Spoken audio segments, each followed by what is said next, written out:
this hand pattern. Oh, it sounds so good on the snare drum, and it's only 2 beats long, and you can apply it around the kit and it sounds really cool. So here it is. This whole pattern we're going to break down to 2 groups of 16th notes. So we're going to get 1 E and a, 2 E and a, playing right, left, right, left, right, left, right, left. 1 E and a, 2 E and a.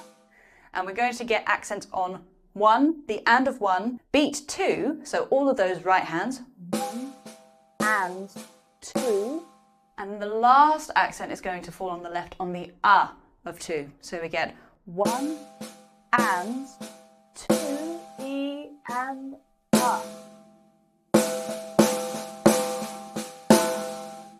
Now, if you loop that around, you'll end up with 2 notes, 2 accents happening one after the other, because you've got one on the and then one on the 1 again. So you get 1 and 2,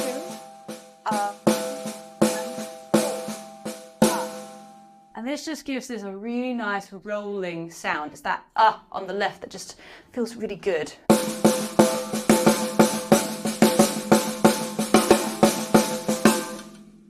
Make sure all your accents are accented, and make sure all the notes that aren't accents are nice and low, just so you got that contrast. Now you can place those accents around the kit and it just sounds so good.